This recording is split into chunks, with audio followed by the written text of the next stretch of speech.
महाराष्ट्राची कुलस्वामिनी आई तुळजाभवानी।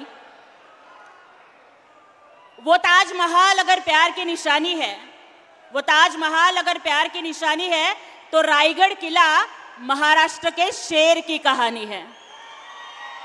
हिंदवी स्वराज्य संस्थापक बहुजन प्रतिपालक छत्रपति शिवाजी महाराज यांना मानाचा मुजरा करते।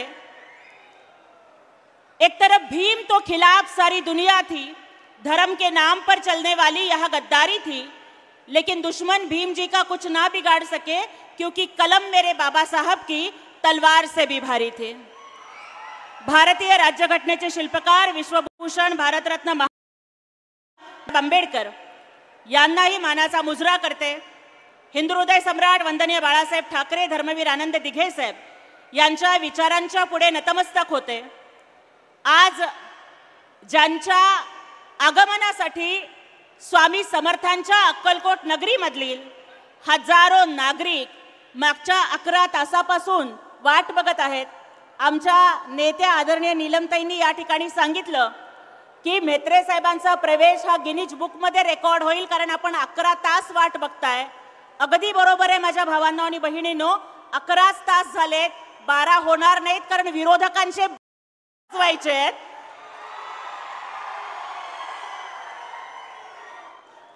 आज मंचावरती उपस्थित असणाऱ्या कोमल है नहीं नाम नारी है, सबको जीवन देने वाली मौत भी तुझसे हारी है, स्त्री शक्तीच्या प्रतीक असणाऱ्या विधान परिषदेच्या उपसभापती सन्माननीय नीलमताई गोरे, मंचावर विराजमान असणारे सांगोल्याचा ढाणा वाघ, काय झाडी काय डोंगर आणि काय हॉटेल म्हणत संपूर्ण महाराष्ट्र ज्यांनी आपल्या वाणीनं हलवून टाकला आणि अनेक पराभवांना निधडात छातीनं सामोरा जात 2 वेळेला शिवसेनेचे आमदार बनत सांगोल्याच्या माणदेशच्या जनतेचं प्रतिनिधित्व हे महाराष्ट्राच्या विधिमंडळामध्ये केलं आणि मागचे संपूर्ण 1 तास ज्यांनी आपल्याला प्रभावित केलं शहाजी बापू पाटील साहेब, एकदा त्यांच्यासाठी जोरदार टाळ्या झाल्या पाहिजेत।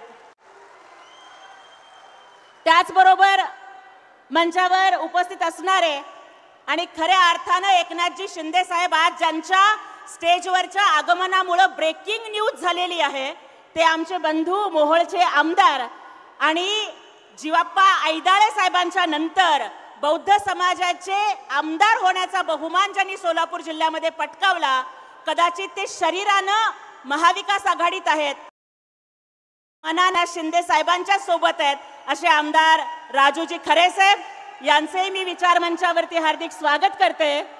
आणि इथेच शिंदे साहेबांच्या नेतृत्वाची प्रचिती येते की त्यांच्या पक्षातले लोक तर त्यांच्या सोबत असतातच, पण जेव्हा दुसऱ्या पक्षातला आमदार सुद्धा सगळं विसरून उघडपणाने स्टेजवर येतो तेव्हा एकनाथजी शिंदे साहेबांच्या नावाची जादू काय आहे हे आपल्याला या ठिकाणी दिसून येते।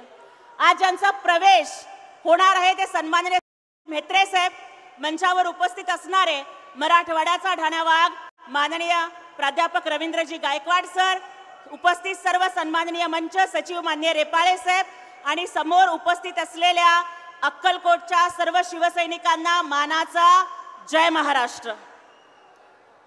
खरं तर कार्यक्रम सुरू आहे, बापू अनेक जणांची भाषणं झाली, पण प्रत्येकाच्या भाषणामध्ये मला वाटतं की एक नाव या ठिकाणी राहून गेलं, ते म्हणजे केवळ अक्कलकोट तालुकाच नव्हे तर संपूर्ण महाराष्ट्र आणि कर्नाटकची पंचक्रोशी ज्यांना मोठे साहेब म्हणून ओळखत होती त्या कैलासवासी सातलिंगप्पा म्हेत्रे साहेब यांची आज मला या ठिकाणी आठवण येते।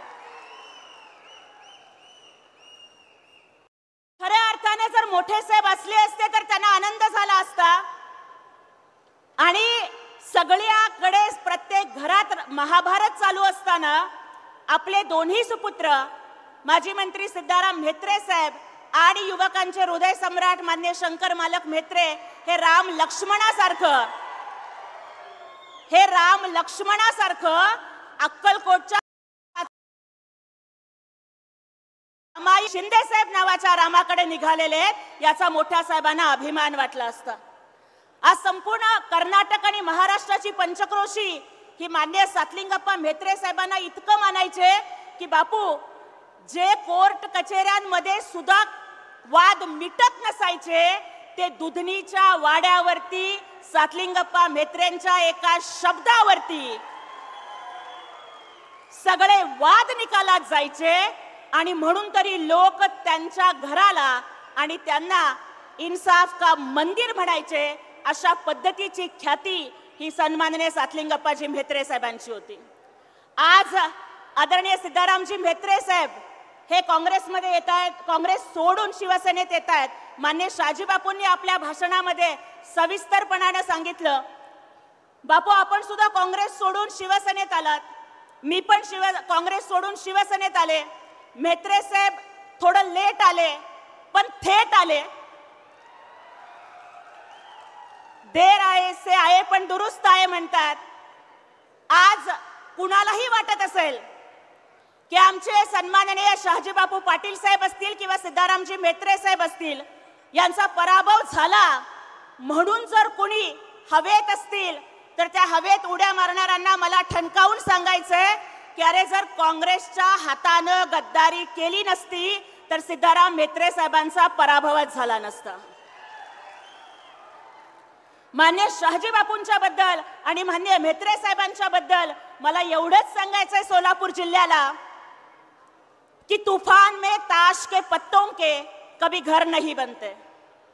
तूफान में ताश के पत्तों के कभी घर नहीं बनते. अरे रोने रुलाने से बिगड़े मुकद्दर नहीं बनते. दुनिया जीतने का हौसला रखते हैं शहाजी बापू और म्हेत्रे साहब. अरे एक जीत से कोई सिकंदर और एक हार से कोई फकीर नहीं बनते. आणि त्यामुळं लक्षात ठेवा म्हणावं ह्या सगळ्याच लोकांना कि इतना भी गुमान ना कर अपनी जीत पे ओ बेखबर. इतना भी गुमान ना कर अपनी जीत पे ओ बेखबर, क्योंकि शहर में आज भी तेरे जीत से ज्यादा चर्चे हमारे हार के हैं. आणि आज या ठिकाणी सिद्ध होत आहे की कदाचित म्हेत्रे साहेब आमदार नसतील, नामदार नसतील, पण ते दमदार आहेत आणि म्हणून अक्कलकोटची जनता त्यांच्या सोबत आहे. आणि मला अक्कलकोटच्या जनतेला या ठिकाणी शब्द द्यायचा आहे, कुणी आमदार असू दे किंवा नसू दे, कुणी नामदार असू दे किंवा नसू दे, ज्यांच्या पाठीमागं एकनाथ संभाजीराव शिंदे साहेब या नावाची ताकद उभी आहे ना, त्यांना कुणाच्या बापाला घाबरायची गरज नाहीये. आणि आज तीच ताकद, तीच शक्ती, तो भगवा विचार आज या अक्कलकोटच्या मातीमध्ये खांद्यावरती भगवा झेंडा घेऊन माननीय सिद्धारामजी म्हेत्रे साहेब आणि त्यांचे बंधू शंकरजी म्हेत्रे आणि त्यांच्या समवेत हजारो कार्यकर्ते शिवसेनेमध्ये प्रवेश करत आहेत. खरं तर मला म्हेत्रे साहेबांना या ठिकाणी एकच सांगायचंय की साहेब आपण आजपर्यंत ताईंच्या राज्यात होतात, बरोबर आहे ना. म्हेत्रे साहेब हे आजपर्यंत ताईंच्या छत्रछायेत होते, पण म्हेत्रे साहेब आता आपण एकनाथ भाईंच्याच राज्यात येत आहे आणि त्यामुळं तुम्हाला सगळ्या प्रकारचं बळ मिळणार याच्यामध्ये कोणतीही शंका आमच्यासारख्या शिवसैनिकाला अजिबातच वाटत नाही. या जगामध्ये अनेक लोक स्वतः मोठे होतात, या जगामध्ये अनेक लोक फक्त स्वतः मोठे होतात, परंतु एकनाथजी शिंदे साहेब हे असं नेतृत्व आहे जे आपल्या सोबतच्या कार्यकर्त्यांना मोठं करतं. आणि म्हणून आम्ही अभिमानाने म्हणतो की मौसम कोई भी हो अपना घर बनाना सीख जाते हैं. मौसम कोई भी हो अपना घर बनाना सीख जाते हैं. परिंदे खुद ब खुद उड़ाना सीख जाते हैं. और जिनके पास एकनाथ जी शिंदे साहब नाम की ताकत है ना, वो लोग आंधियों में भी दिया जलाना सीख जाते हैं. आणि त्या वादळामध्ये सुद्धा दिवा पेटवण्याची धमक ही शिवसैनिकांच्या मध्ये आणि एकनाथजी शिंदे साहेबांच्या नेतृत्वामध्ये आहे. थोड्याच वेळात माननीय एकनाथजी शिंदे साहेबांचं आगमन या ठिकाणी होणार आहे, परंतु त्याआधी सोलापूर जिल्ह्याच्या व्यथा या ठिकाणी सांगत असताना खरं तर आदरणीय नीलमताई या ठिकाणी आहेत.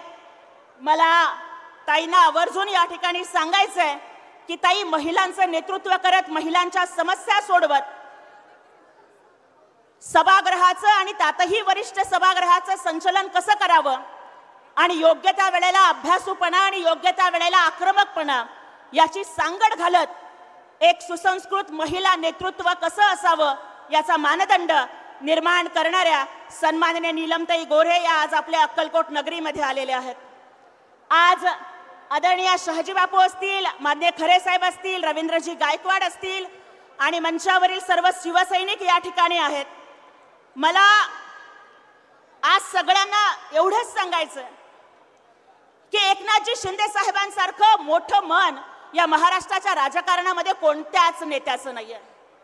एका बाजूला शिवसेनेचा हिंदुत्ववाद खांद्यावरती झेलत असताना सुद्धा त्याच वेळेला मदतीसाठी येणाऱ्या कुणाचीही जात आणि धर्म न बघता त्याला मदत करणं याचं नाव आहे माननीय एकनाथजी शिंदे साहेब. मंडळी, जेव्हा ऑपरेशन सिंदूर झालं, जेव्हा दहशतवाद्यांनी आपल्या भारतामध्ये पहलगाममध्ये पर्यटकांवर हल्ला केला, महाराष्ट्रातले हजारो नागरिक तिथे अडकले. विचार करा, प्रत्येक बहिणीला वाटतं की रक्षाबंधनला, होळीला, दिवाळीला भावानं आपल्याला नेण्यासाठी यावं. म्हणून तरी वामनदादा कर्डक पण लिहितात की बंधुर शिपाया तू देर दे रुपाया, होळीच्या सणाला आणि चोळीच्या खणाला. पण त्या काश्मीरमध्ये दहशतवाद्यांच्या हल्ल्यामध्ये अडकलेल्या महाराष्ट्राच्या लाडक्या बहिणी, लाडके भाऊ, त्यांची मुलं बाळं एकच प्रार्थना करत होते की या संकटात आमच्या पाठीशी जर कोण उभं राहणार असेल तर ते आमचे लाडके भाऊ एकनाथजी शिंदे साहेब उभारणार आहेत. आणि 4-5 खाजगी विमानं घेऊन एकनाथजी शिंदे साहेब काश्मीरमध्ये पहलगामला गेले, श्रीनगरला गेले आणि तिथल्या हजारो महाराष्ट्रीयन पर्यटकांची त्यांनी सुटका केली. त्यांना सुखरूप ते महाराष्ट्रात घेऊन आले आणि तिथल्या सगळ्या बहिणींनी साहेबांना आवर्जून सांगितलं की साहेब, सख्खा भाऊ सुद्धा अशा वेळेला आला नसता, पण तुम्ही आलात, तुम्हाला बघितलं आणि आम्हाला धीर आला आणि खात्री पटली की आम्ही आता सुखरूप महाराष्ट्रात जाणार आहे.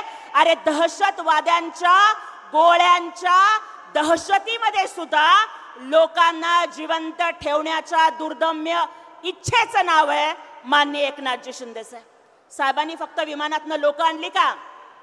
त्याच पहलगाम मध्ये एका बाजूला दहशतवादी धर्म विचारून गोळ्या मारत होते, पण त्याच पहलगाम मधला सय्यद हुसेन आदिल शहा नावाचा एक व्यावसायिक, धर्मानं मुस्लिम, परंतु आपल्या सोबत आलेल्या पर्यटकांचा जीव वाचावा म्हणून तो सय्यद हुसेन आदिल शहा, ज्याच्या हातात कोणतंच शस्त्र नाहीये, तो दहशतवाद्यांना भिडतो. अरे, त्याला 3-4 गोळ्या लागतात, 2 गोळ्या मानेत लागतात, 2 गोळ्या हृदयात लागतात, पण तो सय्यद हुसेन आदिल शहा स्वतःचा जीव देतो, पण पर्यटकांना वाचवतो. माननीय एकनाथजी शिंदे साहेबांनी त्या सय्यद हुसेन आदिल शहाच्या कुटुंबियाशी बोलले, त्यांचं सांत्वन केलं, त्यांना 5 लाख रुपयांची मदत दिली आणि एका झोपडीमध्ये राहणाऱ्या त्या मुस्लिम कुटुंबियांना स्वतःचं घर देण्याचा शब्द त्यांनी त्या ठिकाणी दिला. आणि विचार करा माझ्या भावांनो आणि बहिणींनो, त्या सय्यद हुसेन आदिल शहाला मदत करणारे एकनाथजी शिंदे साहेब पहिले आणि एकमेव नेते ठरले. आणि अशा या बडे दिलवाला असणाऱ्या नेत्यांचा आम्हाला अभिमान वाटतो. कुणाला द्यायच्या सूचना, कुणाला द्यायच्या द्या ना, मग तसं सांगा ना, बाहेरच्या लोकांना आज यायला सांगू का? आणि साहेब आल्यानंतर मी 2 मिनिटात सांगू का? हां, सांगा.